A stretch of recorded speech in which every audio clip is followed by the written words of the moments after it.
very, very helpful. I'd like to thank all of you for taking time out of your busy schedules to come here to Greenville, South Carolina for 2 days of workshop, a day of field trip. And realize that all of you have families and activities and so forth that you could be doing, but you sacrificed them. And thank you very much for coming. As I look around the room, I see some faces that I've seen on many occasions. And thank you for coming back time and time again. It's nice to have people who are experienced in the group, and I know the pay is not that great.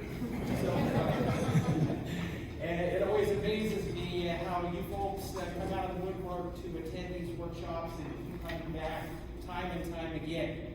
As I look around the room, I also see some new faces, persons I've never seen before. Okay, and so welcome to this test development workshop.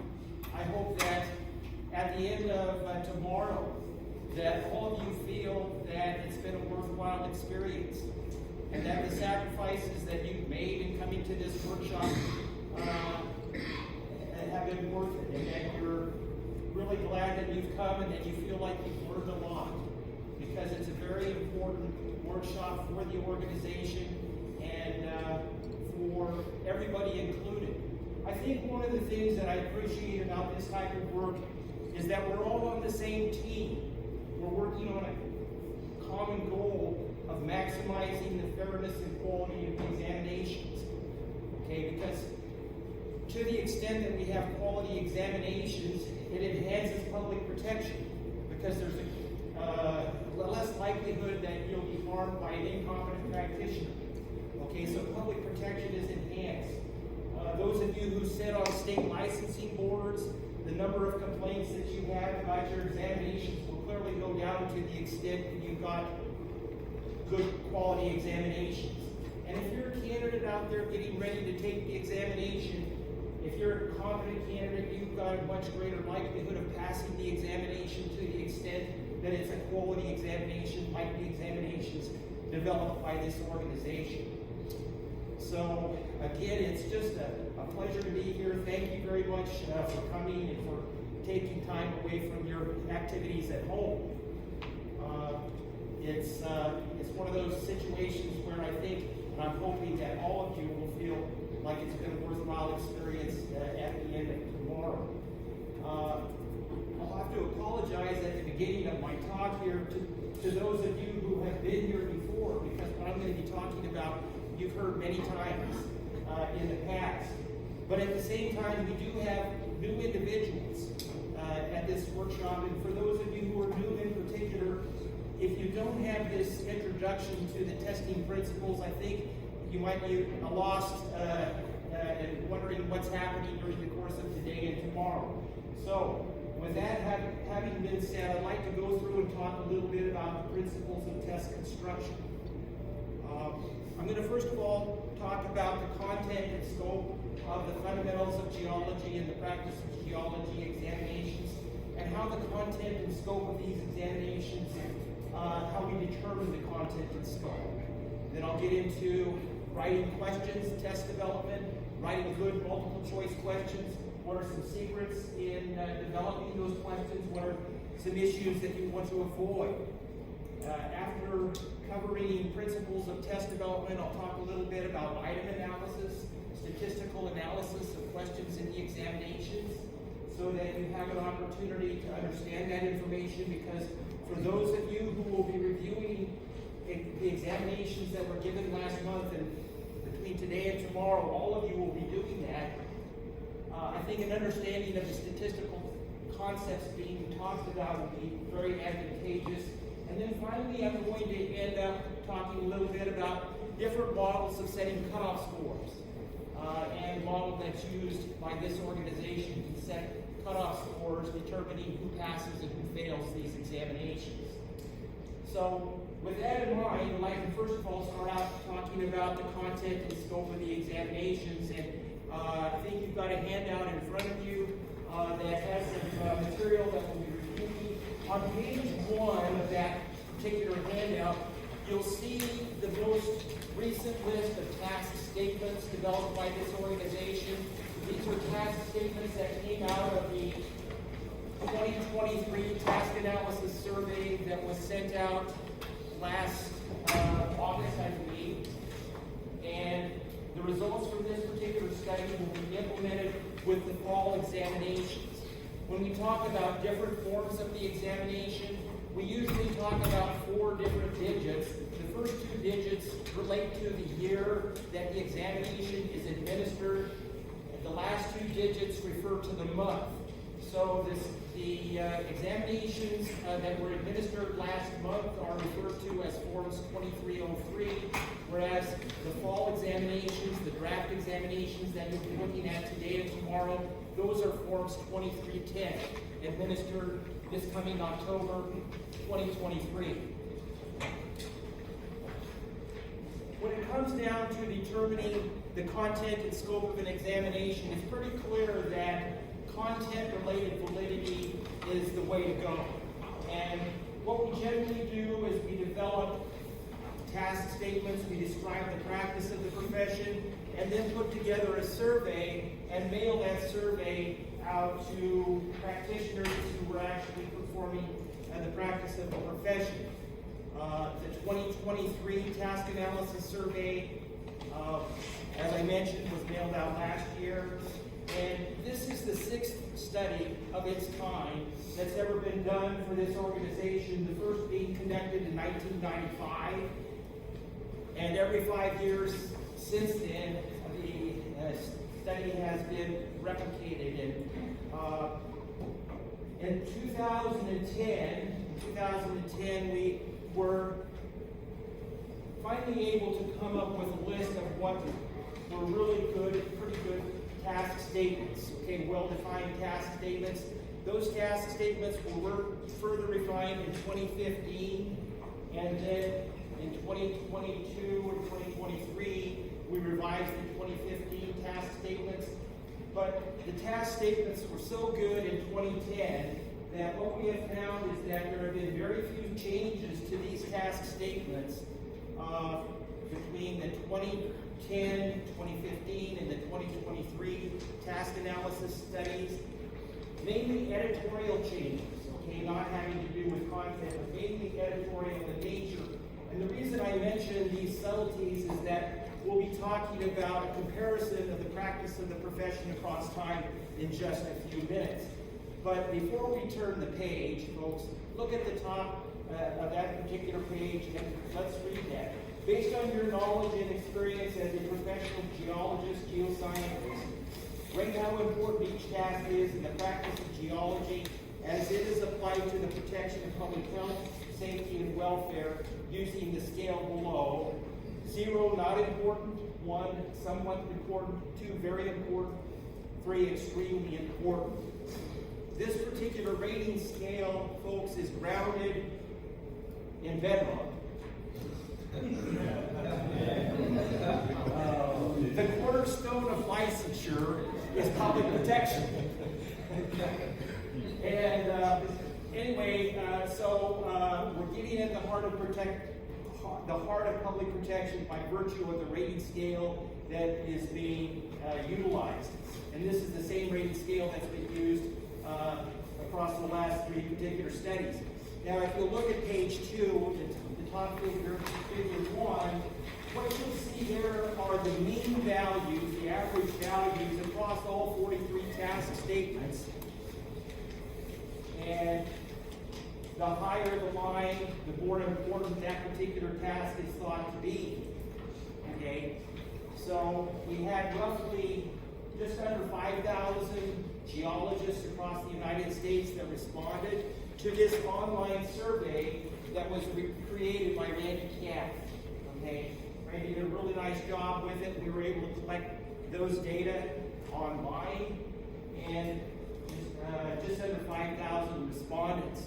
The earlier 2 studies that I talked about, the 2010 and the 2015 studies, were mail surveys, okay? And in both of those studies, we had around approximately 2,500 geologists respond to the survey. So in this last study, we have approximately twice as many responses as we had in earlier studies. Okay, but more people were contacted in this most recent study. Now, if you look at figure 2, at the bottom of page 2, we've got plotted the mean values across time for the 3 different studies. And notice how similar those lines are. The correlation between 2023 and 2015 is 0.98. If you go back to 2010, it drops to 0.97, but still really quite high. And if we look at 2015 versus 2010, that correlation is 0.98. So what strikes me is that we have a high degree of consistency in the practice of the profession across the last 13 years. Okay? It doesn't mean that there haven't been changes in the profession. Certainly technologies have changed. LiDAR has become much more popular in recent years and so forth. So it's not that the profession doesn't change and so forth, but it's pretty remarkable that we have such a high degree of consistency in the practice of the profession. Incidentally, I've never been able to do this type of analysis with other clients I've worked with simply because from one study to the next, the task statements have changed so much that it's like comparing apples with oranges. But here we're able to compare apples with apples, and we've got pretty consistent apples. Okay, if we turn over to page 4, or page 3, actually, look at page 3, the top of page 3. What we're looking at here would be the mean values for academia in those 3 particular studies. Now, while the correlations between studies are not quite as high as those for practicing geologists, nonetheless, they are really quite high. We see that between 2023 and 2015, 0.93 correlation. So there's a fairly high degree of consistency across time, even with academia. Now, if you look at the bottom of page 3, figure 4, here we're comparing practicing geologists versus academia. And we have a correlation here of 0.87. Okay, so we have a fairly high degree of consistency, some variation between those 2 groups. And in weighting the fundamentals exam, the responses made by academicians contribute 50% of the weight, 50% of the weight by practicing geologists. Whereas with the practice examination, the entire test blueprint for the practice examination is built upon the responses from practicing geologists. One of the things that has interested me in looking at these data would be how do persons with different background characteristics feel about the practice of the profession. So what we did is we looked at the responses from practicing geologists who had 10 or fewer years of experience with those who had 11 or more years experience. Correlation there, 0.99. Length of experience doesn't make a difference. Okay? Length of licensure, length of experience doesn't make any difference. If you look at the bottom figure on page 4, that's figure 6. This is the correlation between geologists that have a bachelor's degree as their highest degree compared to geologists that have advanced degrees, either the master's or the doctorate. Okay, so we're correlating these 2 groups. It almost looks like one line, folks, right? This is a bivariate correlation. Only 2 variables are being correlated. It's not multivariate, it's bivariate. This is the only correlation in my entire professional career that when you round, goes to 1. This is a 0.996. So, anyway, goosebumps, folks, goosebumps.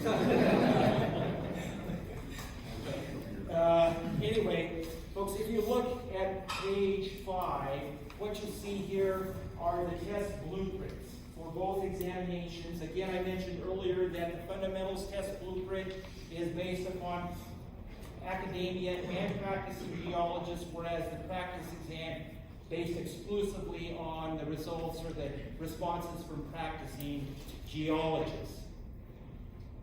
So this information, I think, gives the organization a strong basis for feeling the examination is related to the practice of the profession. Job related, okay? Job related, so it's really important. We move past task statements and we talk about what is the underlying knowledge that's necessary in order to practice the profession. So we're talking about the knowledge base. The task statements deal with activities performed by geologists, and it's these task statements that drive content, but we realize that in order to practice each of these tasks, you have to have underlying knowledge. So if you look at starting on page 7, folks, page 7 through page 9 give you the knowledge base for each of the domains, okay? This is the knowledge necessary in order to perform the tasks in the domains, okay? And I must say that I'm really excited about the progress that this organization is currently making on updating this knowledge base. And I don't want to take too much time right now, but Randy and several others here in the organization have been actively working on modifying the knowledge base, updating it, making it even more descriptive of what you need to know in order to practice the profession. And there's some really exciting things going on there. And anyway, so in the future, I think you'll see a knowledge base that looks really quite a bit different than what you're looking at here. And hopefully will provide candidates even more information for study purposes. One of the things we like to do is to minimize the anxiety that candidates feel on the day of the examination, because to the extent that you minimize candidate anxiety, you maximize the accuracy of the test scores. I don't know if any of you have ever gone into a test and you're so nervous you can't even hit the buttons on a calculator, okay? That really reduces the validity of an exam score. So we're trying to do everything we can to prepare students, let them know what to study for on the day of the examination, okay? And so it's not a mystery. Candidates that take the examination for the first time do significantly better than repeat test takers, okay? And you might think that this is the case for all tests that are given nationwide, but that's not the case.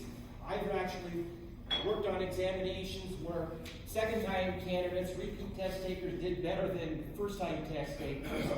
And it's always been a situation where there was no candidate handbook, where it was a mystery as to what was being tested and so forth. And so once we got a candidate handbook developed, once we had a test blueprint that candidates could use in studying for the examination, those results flipped, so that they didn't have to come in and take the test to learn what is in the test. And so I'm really pleased with the results that we have within this organization. Moving on to test development, folks, if you'll turn to page 10, we've got some principles that I'd like to talk to you about in terms of developing multiple choice questions. First of all, a little bit about terminology. The introduction to the multiple choice question is oftentimes referred to as the stem. The correct answer, oftentimes referred as to the key. The incorrect answers are referred to as distractors or foils. Okay? And with that in mind, let's talk about general suggestions. Number 1, each item should have only one correct and best answer. Problems are likely the result of competent geologists cannot agree on which is the correct or best answer. Now, pretty obvious to me, having worked with geologists for a few years, that not everything is in black and white. Then you've got shades of gray, okay, shades of gray. So we do have questions in this examination, both examinations, which are good examinations which require judgment. And if you folks, as competent geologists, can agree that there is one best answer, okay, of the 4, that's good, okay, and that's defensible. Okay, moving on to point number 2, each item should relate to public protection. items that relate to success on the job, but are not related to public licensure, or the purpose of licensure, that is public protection, should be avoided.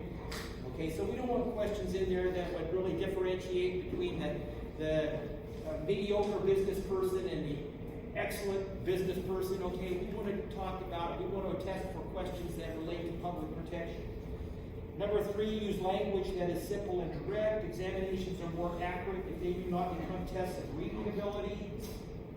If you're writing the question, keep the overall purpose of the question clearly in mind. For example, if you intend to write an item which measures candidates' knowledge of how to apply remote sensing and GIS techniques to interpret geomorphic conditions and processes, the content of the question should focus on that particular task. Number 5, avoid writing trick items. Items which are developed for the purpose of tricking candidates only serve to reduce the validity of the examinations. Ambiguous or misleading items should be avoided. Trick items, those are the items after you write them, you kind of laugh to yourself, oh, I'll never do this one. I'd rather have those questions pop up in other examinations and not those that we're involved with here, folks. And so avoid writing trick items at all costs. Number 6, avoid writing items which assess candidates' knowledge of trivial information. One of the major problems with trivial questions is they take the place of what might otherwise be good substantive questions that get at the heart of competency to practice the profession. And with both examinations, we have a limited number of data points. With the fundamentals examination, 140 questions, 110 on the practice examination. And to the extent you have some questions in there that are assessing trivia, they're taking the place of what might otherwise be good questions. And so that's one of the major reasons to avoid writing items that assess trivia.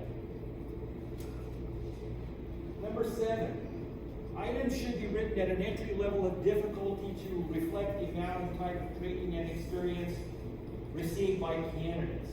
This is a key issue, folks. Entry level into the profession. Now, with fundamentals examination in most jurisdictions, in order to sit for the examination, it's my understanding that you have to have a 4-year degree, the BA or the BS degree, in order to sit for the fundamentals exam. With the practice examination, you need that degree plus either 4 or 5 years experience in most jurisdictions to sit for that examination. And so when you're looking at questions, when you're writing questions for either examination, please keep this entry level in mind. Now, I think this is particularly key when it comes to the practice examination, particularly because it's a broad-based examination. And if these questions throughout these disciplines like hydro and engineering and mineral resources and so forth, if those questions aren't written at an entry level of difficulty, okay, it's going to really cause problems, particularly in view of the fact that some of these candidates will not have broad experience across all of these specialty areas. Okay, so entry level is a key issue to keep in mind. We're going to talk a little bit about the STEM, the introduction to the question. The STEM of the question should adequately describe a problem or a situation. If important information is missing from the STEM, some candidates will make assumptions which are not true, and consequently they will miss the question even though they may understand the concepts that is being tested. This is most problematic on the practice examination, where oftentimes in the STEM of the question, you'll actually place the candidate out in the field and ask the candidate to problem solve and so forth. And it's one of the important reasons for group review. I think the biggest mistake I've seen in my career that licensing boards have made relative to developing examinations is to have too few people involved in the review process. Okay? And one of the many things this organization does that's really good is to have group review of all questions and so forth. And you as an item writer may have some assumption in your head when you're writing this scenario out in the STEM, but that assumption doesn't make its way onto paper, and an independent person that looks at that may see that flaw in the way that particular STEM was written. Number 9, the STEM should contain as much of the item's content as possible. This makes it easier for candidates to scan options after reading the STEM. Also, it is best to include this in the STEM any words that otherwise would be repeated in each option. Number 10, avoid negatively worded STEMs if possible. This type of phrasing can confuse candidates who would otherwise easily select the correct option. If negatives are used, however, the word not should be printed in capital letters. Okay, we'll see some of these in the examination. The ones to avoid, though, would be the double negatives. Okay, at all costs, the double negatives. Now, if you turn over to page 11, here are suggestions for the options. Place options at the stem, at the end of the stem rather than in the middle. Candidates have more difficulty reading stems which have gaps in the middle. This is where you're reading through the stem and there'll be a blank, and then the stem continues on, and you're asking candidates to bring each option up into the middle of the stem. Well, it's possible to rewrite that stem, and that gap comes right at the end of the stem. Obviously, each option should be grammatically consistent with the item stem. Number 13, make all options plausible to the candidate who lacks the necessary knowledge or skill tested by the item. When I started working with the state of Colorado back in the early 80s, on the licensing examinations given by the state, the Department of Regulatory Agencies, an umbrella agency, most of the state constructed exams at that point were essay. And when I left the state system 6 years later, there were no essay examinations. All of them were multiple choice, okay? And I had boards, come to me and say, oh, you can't go to multiple choice, Jack. So, well, why can't you go to multiple choice? Well, the correct answer is in front of everybody. Well, yeah, that's right. But, there's a difference between a good multiple choice exam and a poor multiple choice exam. And one of the key differences here has to do with the plausibility of your distractors, okay? And so you want to make your distractors plausible to the candidate who lacks the necessary information. Avoid making the correct answer substantially longer or shorter than the distractors. Some preparatory schools talk about what to do if you don't know the answer to a question. And one of the recommendations is to go for the option that is embellished. Because we like to kind of, the correct answer gets more attention, So you go for the unusual option. Sometimes it's the short answer, but it's the one that sticks out. So, it's not as though we want to be too pure about this. I mean, roughly equal lengths, just to keep that in mind. Avoid words like always, never, only, every. Candidates often realize that statements that include these words are rarely universally true. Options should be independent and mutually exclusive, particularly if you're talking about numerical value ranges. So if A goes from 5 to 7, B should probably start at 8. You wouldn't want to have B go from 7 to 10, because if the answer is 7, it ends up in both A and B. So you don't want to overlap your options. Common misconceptions and errors make good distractors. Options which are not relevant can make good distractors. And good distractors can be developed by anticipating how candidates could independently arrive at logical or incorrect responses. Okay? Incidentally, those boards in Colorado that were concerned that passing rates would go out of the roof if they went to a multiple guess examination, it didn't happen. It didn't happen. Okay? I think it's fair to say that the boards were very pleased that they moved away from the open-ended examination, which has a high degree of subjectivity, and on a national examination in particular, virtually impossible to administer and score an essay examination. Okay, if we turn to page 12, page 12 is a page that you might want to have next to you as you're going through the review process today and tomorrow, and you're reviewing questions, because if you look at a question and you don't like a question, my suspicion is that the reason that you don't like the question could well be listed right here. So let's look at these criteria. You should be able to answer yes to each one of these criteria. Does the item relate to public protection? If it doesn't, it probably shouldn't be in the exam. Is the item related to the practice of the profession? Is it job related? Is the item written at an entry level of difficulty? Does the item have only one correct or best answer?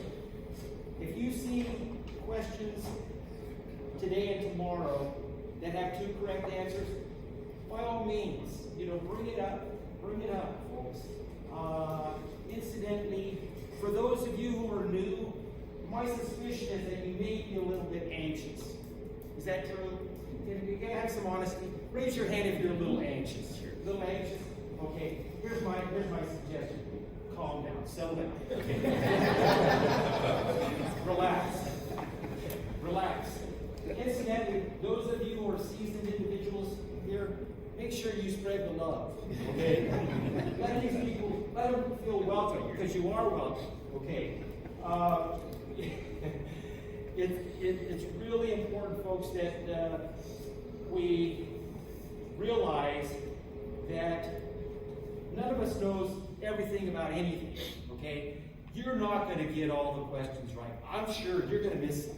You're going to miss them. Accept that, okay? We're not expecting perfection, okay? So when you're going through and you're reviewing and evaluating test questions, if you say something and somebody says, well, wait a minute, no, and you learn something, good, okay?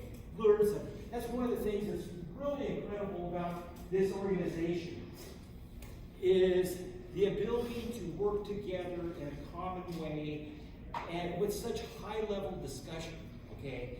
High-level discussion, okay? And when we have disagreements on concepts, that's to be expected, okay? Each of us is genetically, we're unique. We've all gone to different schools. We have different work experiences. Is there any question why we should be looking at these questions at times a little bit differently? It's to be expected. So for those of you who are new, just relax, okay, and just enjoy yourselves, okay? Moving on, is the language clear and direct? Does the stem of the problem adequately describe a problem or a situation? Does the stem of the item avoid negative phrasing? Do the options avoid none of the above or all of the above? Those questions, folks, don't perform very well statistically, okay? Occasionally you'll see them in the exam, but by and large I think they should be avoided. Are the options, that is the key and the distractors, approximately the same length? Is the item free of trickery? And does the item avoid assessing trivia? Okay, so again, I think this is, you might want to keep these criteria close to you, and so when you're discussing these items, if you don't like an item, it may well be, the reason you don't like the item may be listed here. Let's talk a little bit about the statistical analysis of multiple choice questions. When we go through and we analyze the statistics on an examination, on each question there are 2 main indices that we like to look at. The first is the degree of difficulty, all the way from 0% correct, nobody got it right, to 100% correct, everybody got it right, and variations in between, okay? If I score an examination and I see that only 5% of the candidates got the question correct, I wonder, is it key correct? Okay? But not being a subject matter expert like you folks with backgrounds in geology, I don't know. It's just that I have concern when I see only 5% correct on an item. Now, if you've got a 4-option multiple choice question, chance level is at 25%, which means that I could get 25% of the questions correct. Okay? And so when you start dropping below 25%, okay, you start wondering, well, what is it about these questions? Okay? So when I go through and I look at the results of the item analysis, item difficulty is a key index that I look at. If 100% of the candidates get a question right, it doesn't give you any information. If nobody gets the question right, it gives you no information. Okay? And so, item that's 0% correct, I wonder, that probably isn't scored correct. 100% correct, do we really want to test for because at both ends you're getting no information, okay, at all. And if everybody got 100% on all questions, everybody get 100, okay, so that doesn't make a whole lot of sense. The second statistic that each item possesses and that we look at would be what's called the item total correlation. So what you're doing is you're correlating, let's say, question 1 on the fundamentals exam with the other 139 questions in the examination. Now, like all correlation coefficients, folks, they go from a -1 to a +1, with 0 meaning no relationship between the two variables, okay? And so what we like to find when we do the item total correlation is a positive correlation between the question and all other questions in the exam combined, okay? So what that means is that if you've got a positive correlation on a question, let's say question 1 on the fundamentals, its key is A, 50% of the candidates got it right, they selected A, and the correlation is a positive, let's say 0.2. What that means is that the candidates who got the question correct were more likely to ace the exam than the candidates that missed the exam, okay? Which is intuitive. Now, if you get a negative correlation on a question, what that means is that the candidates who got the question right were more likely to fail the exam, okay? Which is counterintuitive, okay? So what I use, I utilize these item statistics to flag questions for review by subject matter experts like yourselves, okay? And let me just say that in terms of magnitude on the correlation, a positive correlation of 0.2 and above is thought to be really good, okay? When you get correlations that get down around 0.1, down to 0, what's it telling you is that you're getting some differentiation, but not a lot. You know, they're probably good questions and so forth, but for some reason, the question isn't differentiating as well as perhaps some of the other questions in the examination. If you get a negative correlation, boy, you know, it's like, that really causes me concern, because when you're correlating question 1 with 139 other questions, and you get a negative correlation, it could be that your one item is screwed up, or it could be that 139 items are screwed up. Well, it's probably the one item, right? Right? It's probably the one item. Now, on these examinations that were administered last month, all questions in both examinations, as I recall, have positive correlations, okay? So we don't see the negative correlations once in a blue moon. Once in a blue moon. And what I have found is that if a question is very difficult and it has a negative correlation, there's a good likelihood when I go into the workshop and show that to subject matter experts, they're going to throw that question out, okay, because it's not a good question. And because it's got both aspects that are problematic. It's a difficult item that correlates negatively with the total test score, which is a double whammy, okay? And those items oftentimes, I try to do a little prediction ahead of time in order to, try to, second guess what the subject matter experts will do, and oftentimes these questions that are really difficult and have lower negative correlations are thrown out. I say thrown out, what do you mean, Jack? Thrown out. One of the beauties of this process is that the examinations that were administered last month, candidates have not received their scores yet, but for good reason.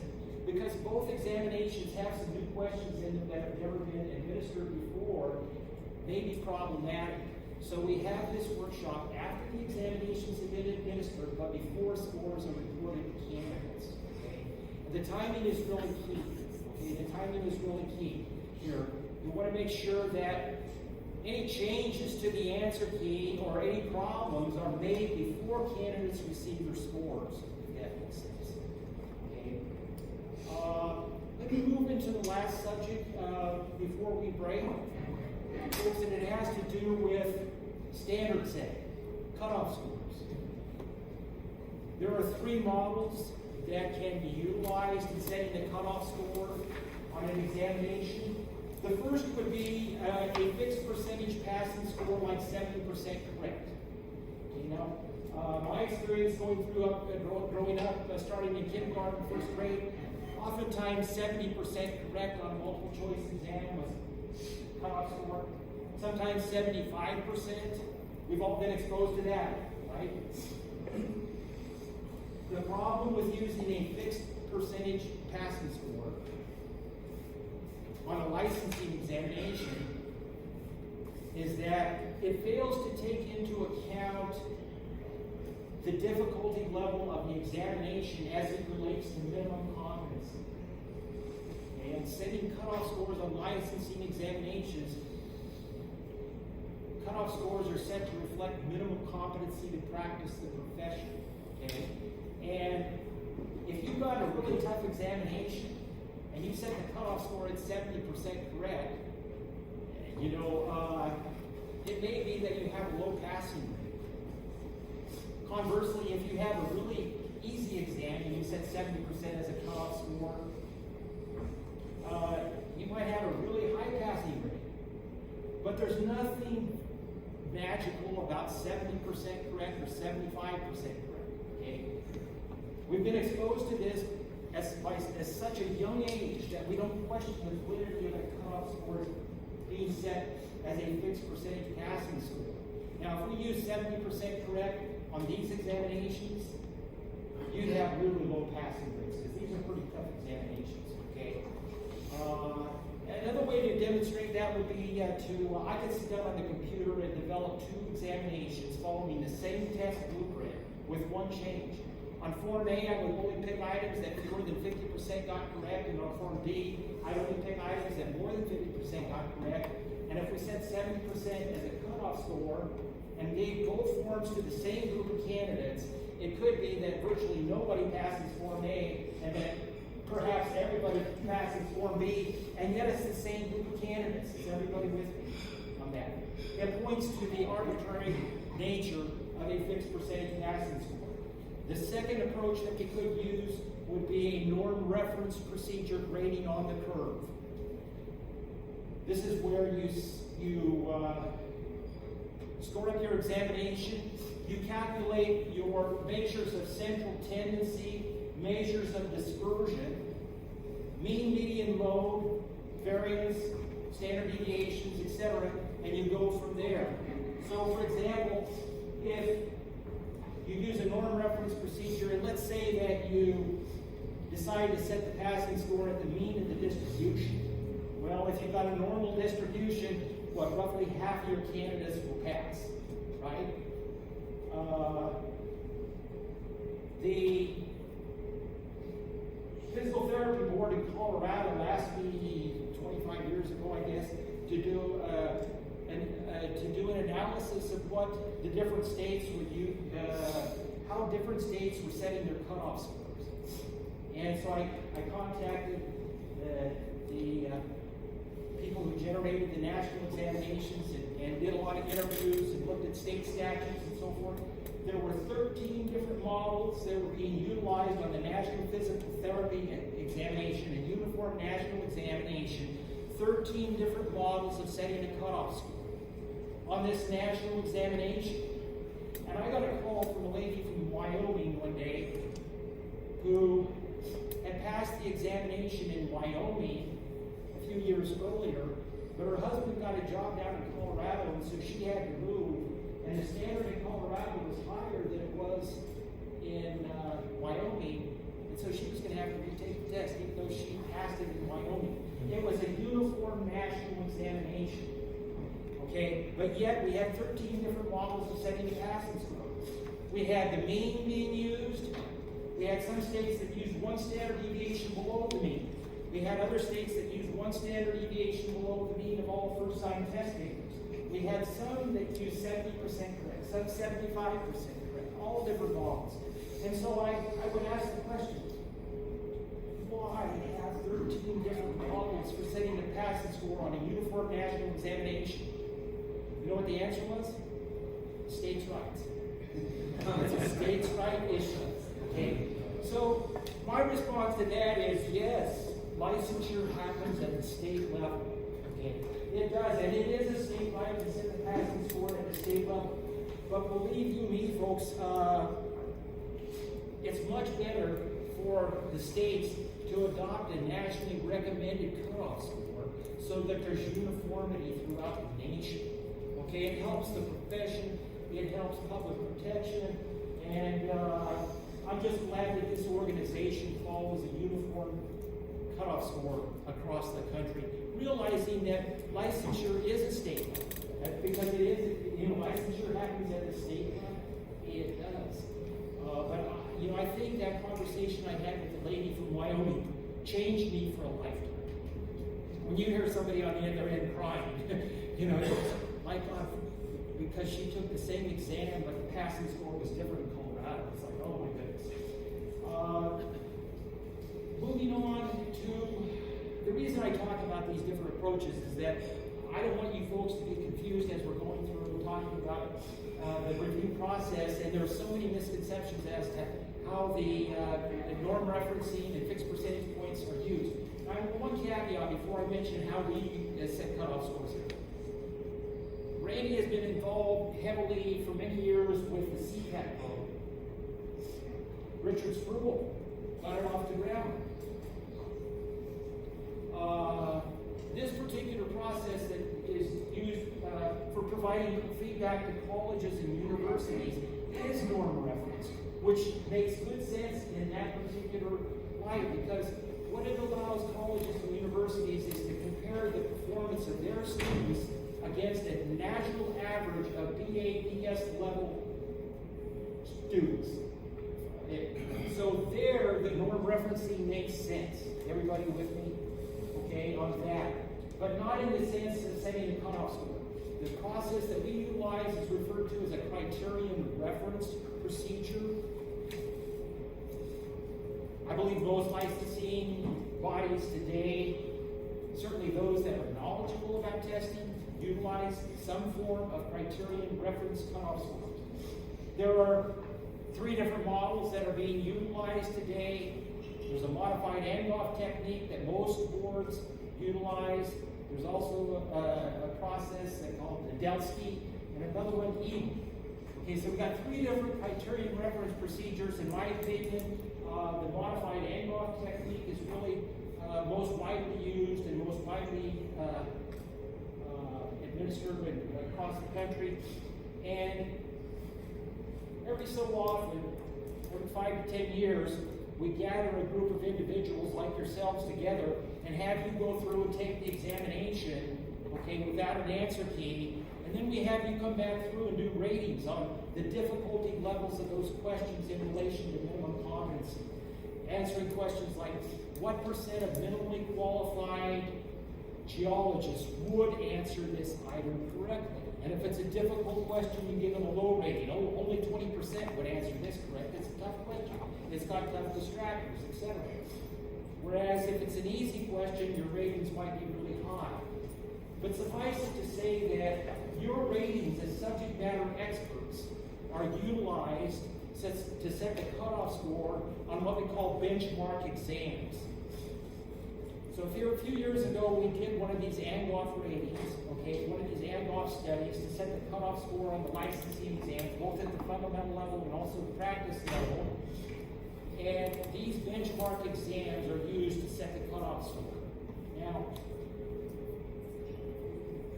forms subsequent to that Angoff study, okay, are linked through statistical equating procedures, okay? So in each examination, we use statistical equating to see how difficult each form is in relation to the other forms that have been utilized. And on the fundamentals examination, out of 140 questions, there are 30 questions in this examination that are anchor items. We call them anchor items. They have known statistics. They're good performers, some of the best performers statistically speaking, and they mirror the content and scope of the exam. It's a mini exam within the larger examination. And your use of statistical equating techniques it's possible to determine where minimum competency is at on each form of the examination. So let's say that we find on this particular form 62% correct based on the statistical equating is minimum competency. 62% on that formulation, on that form of the examination is equated to a scale score of 70. Okay? Every form of this examination is scaled.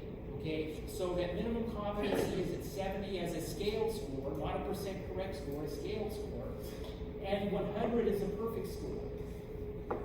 69 is the highest failing score, and a 0% correct is a 0 as a scale score. The reason for doing that, folks, is that we realize that across time or across administrations, the forms do vary a little bit in their degree of difficulty. And we don't want to penalize candidates who take a form that happens to be a little bit more difficult. Now, in general, we don't find a lot of variation in item difficulty across forms. There's a lot of consistency, quite frankly, and you might ask, well, why is that? It's because when these forms are put together as draft forms, I follow the test blueprints, okay? And the forms are put together through random selection. So if the test blueprint calls for 5 questions for task 1, go into the item bank and randomly select out 5 questions for this form, and go on down and fill out all 140 questions on the fundamentals exam, 110 on the practice examination. And because this random selection process is used to create all forms, okay, that are utilized, these forms should be roughly equivalent in terms of their degree of difficulty. Okay, now they do vary from time to time because what happens is that we pull out some questions that are problematic and we put in new items, okay, as substitute items. Okay, so anyway, this is how minimum competency is determined, and it seems to have worked out really quite well. Our passing rates across time have been quite stable. If you look at passing rates, quite stable across time, which is really, comforting to know. Okay, I guess at this point, I might open the floor for group discussion or any questions that you folks might have regarding what I've covered today. Questions, comments? What did I leave out for those of you who have been here before? What's the yellow shading on page 13? Thank you very much. Thank you very much. The last 2 pages of your handout. What we have here, folks, it's the item bank calendar. This shows you how many questions are in the item bank for each of the tasks. So let's